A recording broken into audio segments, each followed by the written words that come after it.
En bref, cette semaine, grande campagne de financement pour le Collège Bourget. Le Centre communautaire des aînés de Vaudreuil-Soulanges n'a pas chômé et l'artiste Tina Struders nous présente son projet Ubuntu. Le 13 octobre dernier à Rigaud, la Fondation du Collège Bourget lançait sa campagne de financement Ensemble tourné vers l'avenir, qui a pour objectif d'amasser 3 millions de dollars d'ici 2026 afin d'améliorer les infrastructures extérieures du collège et la transformation de l'auditorium du pavillon principal. C'est sur la télé était présente pour l'événement. Je pense qu'en 2021, on parle de développement durable, on parle de classe extérieure, on parle d'endroits où, puis pas seulement l'été, je pense que ce sont des espaces qu'on peut utiliser à l'année, des endroits également où on peut exprimer certaines formes d'art et on veut faire avec nos cours extérieurs des espaces intégrés, que ce soit des zones communautaires, des zones sportives, des zones artistiques, des zones pédagogiques. Donc, ça nous permet de rêver nos cours extérieurs de façon différente. Puis c'est à ça que ça sert, ce projet-là, cette grande campagne-là. De faire en sorte que, oui, on a des superbes bâtiments, mais que tout l'extérieur puisse continuer à faire épanouir nos jeunes. On veut faire un projet de transformation au niveau de l'auditorium. Donc, l'auditorium qui est construit depuis 1940, mais on aimerait ça faire une mise à jour de l'auditorium. Donc, changer l'acoustique, changer l'expérience scénique et ensuite de ça, peut-être éventuellement être capable d'en faire une salle de spectacle qui sera disponible pour l'ensemble de Vaudreuil-Soulanges. Tu veux rendre un peu la monnaie en t'engageant dans la campagne. De quelle façon tu t'engages dans cette campagne de financement? Exactement. En fait, quand Philippe m'a approché pour me parler de la campagne, tout de suite, on a accepté de s'impliquer. Ma famille, on a fait un don qui est important parce que sur 11 cousins-cousines, on est 7 cousins-cousines qui sont venus au Collège Bourget. Donc, c'est important pour nous. Moi, j'ai décidé de m'impliquer parce que la Fondation était là avant que moi, j'arrive au collège. Puis, ils ont fait des améliorations, puis ils ont fait des investissements importants. Puis moi, j'ai pu en bénéficier. J'ai pu grandir avec ça. Donc, aujourd'hui, c'est à notre tour de redonner. D'un côté musique, à l'époque, j'avais aucune idée que j'allais faire de la musique, mais c'était la première fois de ma vie que j'avais la possibilité de mettre mon ampli à 10. Parce que dans le sous-sol de mes parents, jouer le même riff de Metallica à l'infini, ça se passait pas toujours. Donc ici, on nous avait offert un espace où on pouvait faire de la musique sur l'heure du dîner aussi fort qu'on pouvait, puis j'ai compris enfin ce que c'était de vraiment faire de la musique de façon viscérale. Puis sans le savoir, c'est des années plus tard que j'ai réalisé que cette liberté-là que j'ai eue m'a permis d'explorer cette facette de ma vie. Donc voilà, des années plus tard, j'ai réalisé que la musique allait être pour moi, puis je peux retracer le début à ici parce que mon premier spectacle que j'ai donné, c'était à l'auditorium du pavillon principal où j'ai joué la chanson Seek and Destroy de Metallica. Le Centre communautaire des aînés de Vaudreuil-Soulanges n'a pas chômé les derniers mois. À la fin septembre, l'organisme a inauguré leur nouveau pavillon qui loge derrière une ancienne école d'errants, derrière leurs locaux à Saint-Polycarpe. Également, leur cuisine a connu des travaux majeurs visant à répondre aux besoins grandissants de l'entièreté du territoire. Madame Champagne, grand plaisir de revenir ici, au Centre communautaire des aînés. Vaudreuil-Soulanges maintenant. Oui. Première des choses, parle-moi, là, vous êtes régional, n'est-ce pas? Oui, absolument. Bien, merci de l'invitation. Effectivement, dans l'année qui vient de... l'année en cours, dans le fond, on a changé notre nom. On a ajouté Vaudreuil dans le nom de l'organisme parce que maintenant, on couvre toute la région de Vaudreuil-Soulanges, tant dans nos services du côté alimentaire que nos services d'enrichissement de la vitalité, donc les activités. Donc, on a changé dans notre charte le nom pour refléter vraiment la réalité là, de notre mission.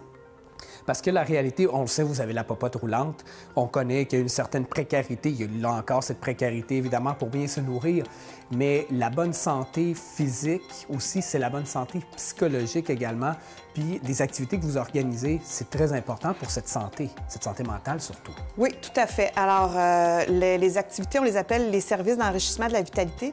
C'est des activités qu'on offre, des exercices vie active, du yoga, des ateliers musculo-ménage, des sorties au restaurant, des cafés-rencontres. On appelle ça un brin de jasette, des gens qui peuvent, toujours avec des animateurs, là, seulement jaser, discuter sur un sujet, échanger. Et puis, c'est sûr que ces activités-là, ça peut être regardé comme un passe-temps, mais c'est plus qu'un passe-temps. C'est aussi, ça contribue à l'équilibre émotionnel, briser l'isolement des personnes, l'équilibre social aussi. Quand un aîné participe à une activité tout un après-midi ou un avant-midi, il revient chez eux, il est content, il est bien, il a eu du plaisir, il a ri, il a rencontré des gens aussi, il a fait des rencontres. Donc, il y a des bonnes chances qu'il soit en meilleure santé puis qu'il ait plus le goût de manger, puis de bien se nourrir, puis de vouloir recommencer. Donc, c'est un tout qui fait que le maintien à domicile est enrichi là, en ce moment-là. Présentement, on est dans un nouveau pavillon. Oui. Donc, que des bonnes nouvelles oui. pour vous cette année-là. Ah oui, nous, pendant la pandémie, là, on n'a pas chômé, on n'a pas arrêté de travailler. La popote roulante n'a jamais arrêté. Puis on avait déjà prévu, avant la pandémie, de faire un agrandissement à notre cuisine pour mieux répondre à la demande grandissante du service. Donc, ça a eu lieu. Il y a eu des retards, évidemment, mais l'agrandissement de la cuisine s'est terminé à l'automne 2020, donc l'automne dernier. Puis ça nous a permis, en septembre, le 3 septembre 2020, d'ajouter une 3e journée de livraison de la popote roulante, donc une 3e journée de la livraison de repas chauds. Maintenant, c'est lundi, mercredi et jeudi. Donc, l'agrandissement de la cuisine, c'était un de nos projets. Puis, tout de suite, après, quand on a eu fini l'agrandissement de la cuisine, on a pris possession de... Ici, c'est une ancienne petite école, une ancienne école maternelle qui se trouve être dans notre stationnement. Donc, c'était déjà là depuis les années 60. Et puis, elle s'est libérée. C'est une petite bâtisse qui est devenue complètement vacante. Alors, les membres du conseil d'administration, on s'est dit, bien, ça serait peut-être l'occasion de voir si on pourrait prendre possession de ça parce que nos activités, on était assez limitées dans notre petite salle, là, dans notre bâtisse en avant. Puis, j'avais déjà déposé un projet pour faire plus d'activités puis de devenir régional. Fait que tout s'est bien embriqué. Alors, on a pris possession de cette école-là en décembre 2020. Les rénovations, les travaux ont commencé en février avec toute une équipe de bénévoles. Et là, on a inauguré récemment là, le rez-de-chaussée. Donc, l'étage du haut est fait. L'étage du sol va se faire l'hiver prochain, toujours avec des bénévoles.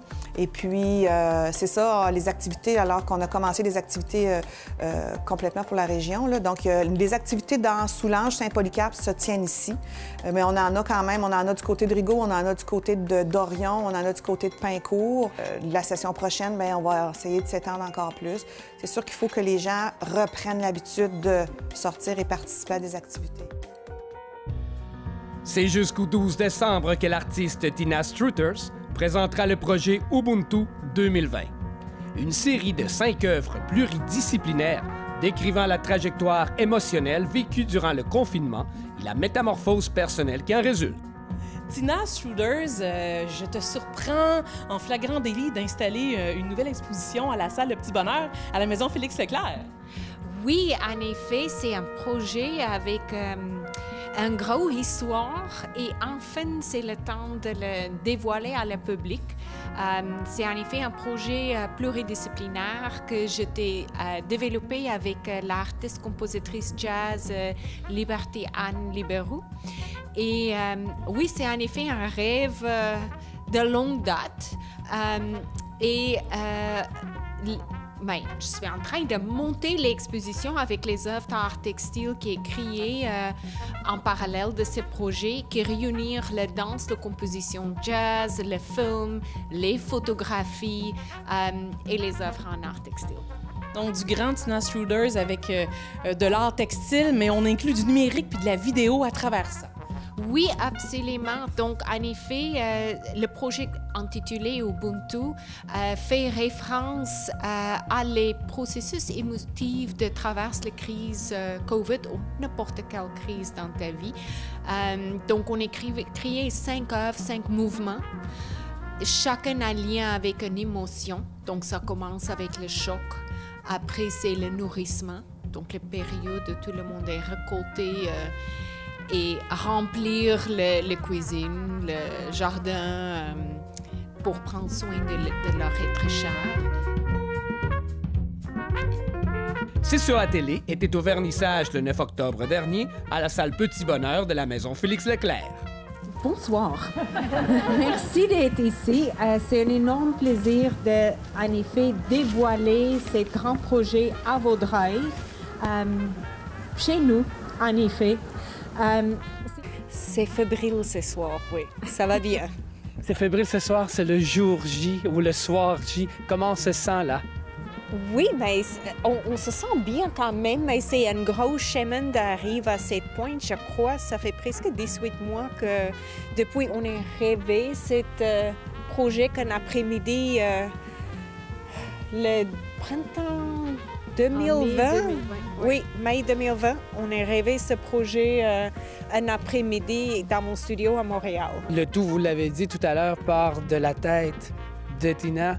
Et là, comment on développe, comment on essaie de s'accaparer de ce monde pour rendre quelque chose? Comment? Bien, en fait, moi et Tina, on a trouvé les thématiques émotionnelles. Donc, les deux, on partait des 5 thématiques que vous voyez maintenant qui forment le processus de métamorphose. C'était ça notre impulsion parce qu'on s'est rendu compte que la COVID amène une transformation, oui, à un niveau sociétal, mais personnel aussi. Et comment est-ce qu'à travers une crise, on gère ça pour en sortir meilleur?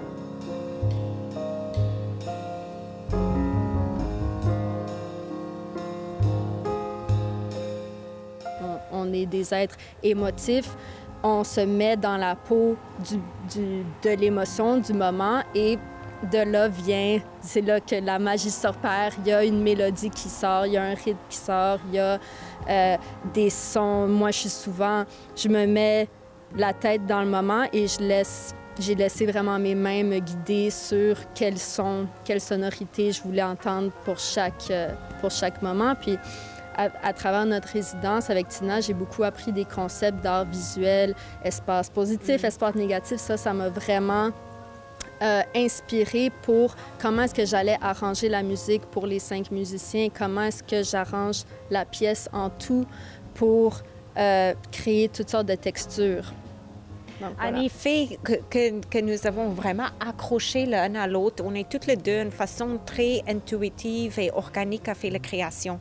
Donc, c'est sûr, il y a beaucoup de planification, mais après ça, tu laisses la matière te parler, comme tu laisses les notes de musique te parler. Comment se sent ce soir? Vos photos sont là. Comment vous avez travaillé? Comment vous avez approché tout cet aspect créatif? Comment vous avez embarqué dans le projet également? Bien, pour moi, ça fait, mon Dieu, une trentaine d'années que je suis photographe. Alors, de travailler d'une forme documentaire dans des projets différents, c'est ce que je fais dans la vie. Par contre, quand on travaille dans des œuvres artistiques, eh bien là, vraiment, on peut laisser aller nos émotions en même temps qu'on prend les photos. C'est pas juste de capter exactement ce qui se passe sur la scène, mais c'est d'être capable d'anticiper aussi qu'est-ce qui s'en vient. Et d'être capable de laisser aller l'éclairage, de laisser aller les formes, de laisser bouger les gens pour arriver à faire des photos qui sont, ma foi, intéressantes et parlantes. Là. Ah ben nous, on a fait toute la post-production. Quand on est arrivé dans le projet, la production avait déjà été faite, donc ça avait été tourné par une autre firme.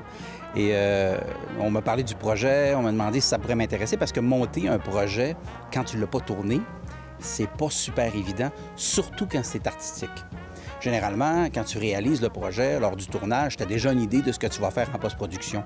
Dans notre cas, à nous, j'avais pas vu les images encore. Donc là, on me parle du projet.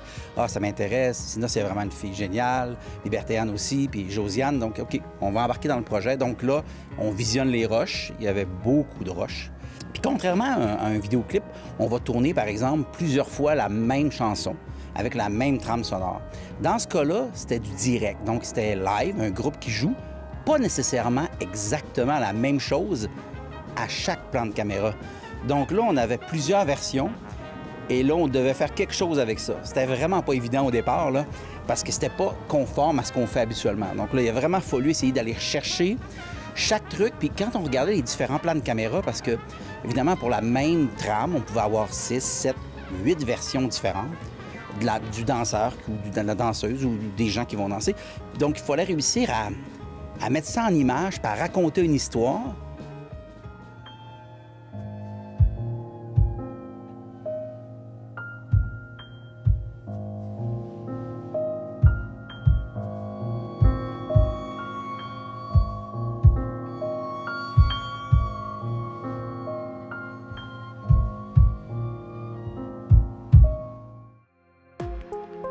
L'exposition « Ces paysages qui nous habitent », que l'on peut admirer au bureau de la MRC de Vaudreuil-Soulanges jusqu'en janvier 2022, est un projet de co-création entre l'artiste Audrey Sambeau et des citoyens de la région.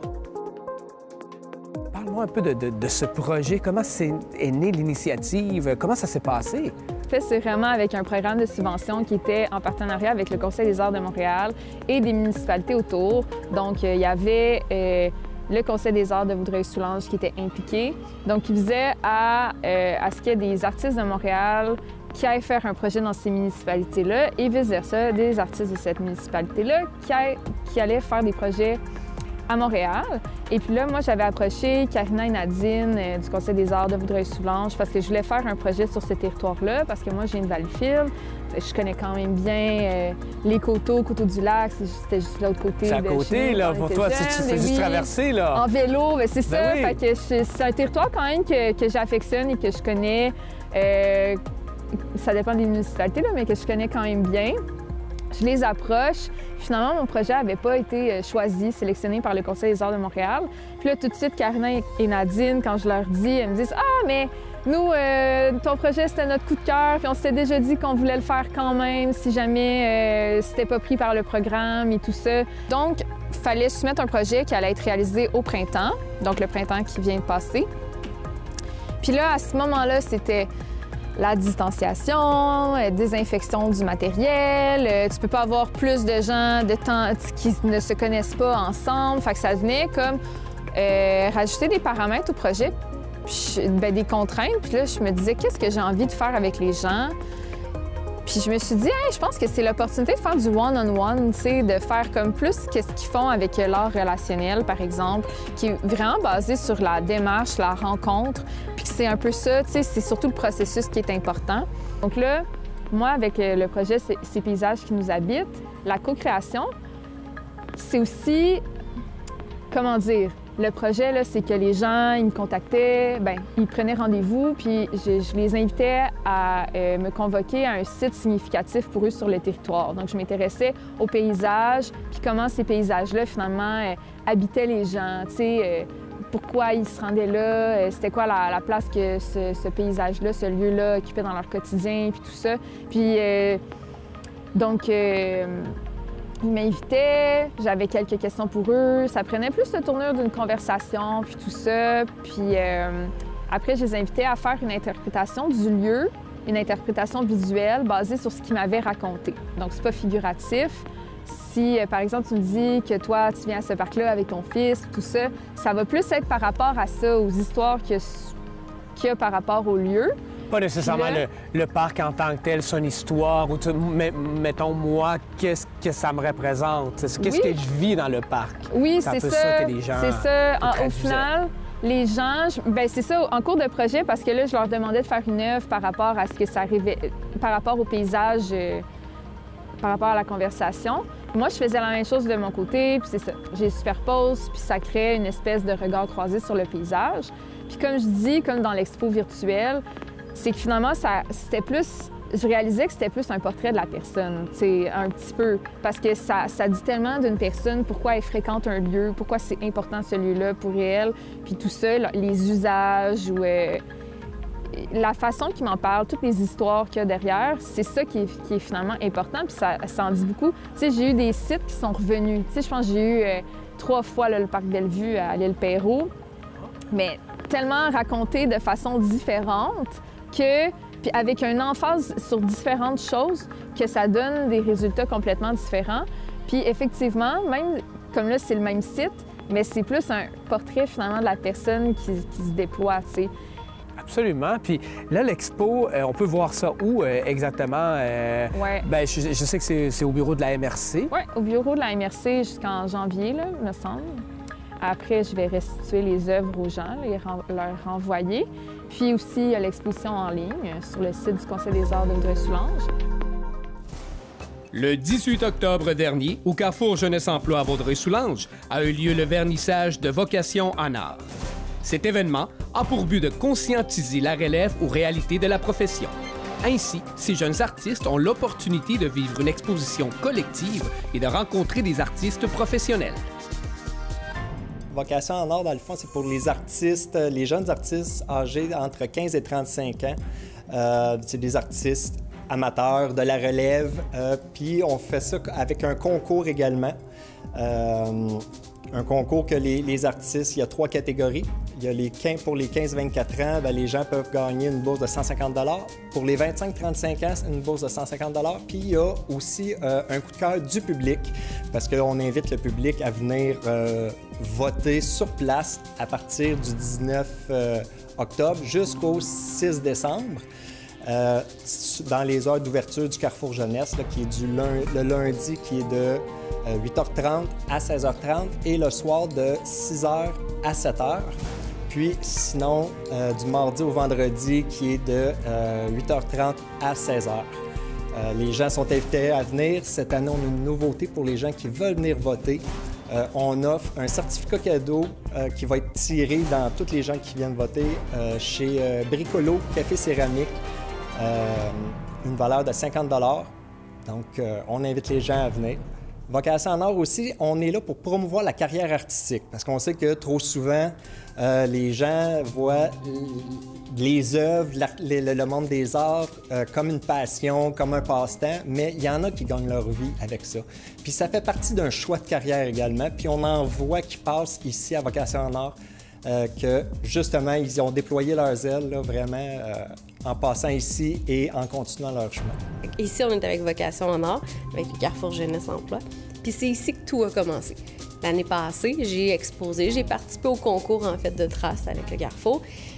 J'ai gagné, j'ai évolué, je suis allée à Trace, on a un peu fait une boucle cette année. Ils m'ont invité comme artiste invité en fait avec les membres du jury en fait. Là, je suis là ce soir pour le vernissage, pour encourager les gens, les jeunes, pour parler aussi un peu de mon parcours. Puis, tu sais, on n'est jamais vraiment solide quand on commence à faire des œuvres puis à dire ben là moi je vais être artiste. On dirait que c'est pas tant un métier qui est étiqueté, tu sais, c'est plus un passe-temps puis là oups à un moment donné, un peu pour montrer comment est-ce que ça peut évoluer puis ça peut devenir quelque chose qui devient votre métier, parce que le Carrefour Jeunesse Emploi, c'est à ça que ça sert. Puis qu'est-ce que ça veut dire pour toi participer à un concours comme Vocation en or? Bien, c'est un honneur. Moi, je capote pour vrai. Là, c'est juste le fun de pouvoir partager ça au monde entier puis juste à voir aussi les œuvres des autres, puis de juste faire quelque chose qui est plus grand juste que soi dans son salon et tout, de partager au monde, puis de communiquer avec son art, puis avoir la réponse des autres aussi, etc. Et artiste, donc tu veux faire ça comme carrière plus tard? Oui, vraiment. Ben, moi, j'aime ça toucher à tout, là. Cinéma, théâtre, confection de bijoux aussi. Fait que j'aimerais ça juste créer. Moi, je dis dans la vie, plus tard, je vais être libre. En ce moment, je me sens libre dans ma vie d'être qui je suis. Puis plus tard, c'est ça que je veux faire, être libre, puis créer comme je le sens. Fait que, être artiste.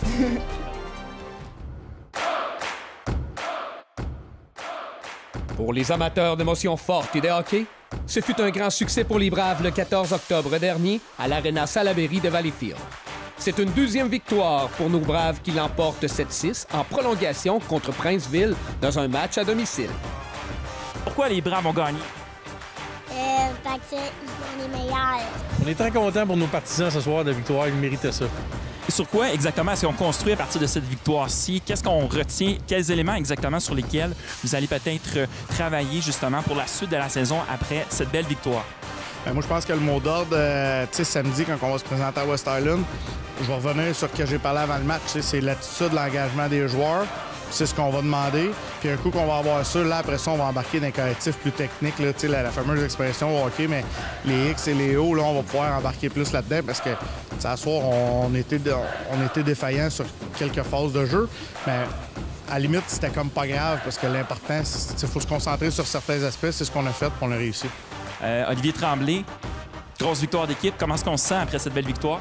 Ça fait du bien, sérieusement. On est vraiment contents en équipe. On a tous célébré pas mal parce qu'après une coupe de défaites en ligne, on faisait peur un peu. Puis on savait que ça allait bien, on créait nos chances, mais ça rentrait pas. Puis aujourd'hui, on a réussi à finalement gagner en 3e période, pas perdre le lead. Puis ça fait vraiment du bien, on est contents. Voici la nouvelle vidéo de l'organisme d'action bénévole L'Actuel, réalisée dans le cadre de sa campagne « Avant de donner, pensez donc ». Cette semaine, voyez Dominique Larrivée dans le sketch Donner pour aider. Cette semaine, pour la première fois à l'écran, Dominique Larrivée. On le retrouve chez lui dans le salon, dans le sketch Donner pour aider.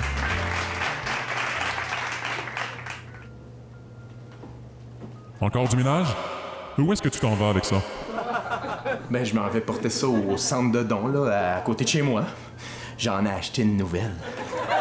C'est très bien de donner, Dominique, mais pose-toi la question. As-tu vraiment envie d'aider ta communauté? C'est sûr. C'est gentil de ta part, mais le plus important quand on donne est d'apporter la bonne chose au bon endroit et au bon moment. Mon petit doigt me dit que la friperie près de chez toi n'accepte pas de télévision pour financer ses services. Mais je t'invite à faire tes recherches pour découvrir les options qui s'offrent à toi.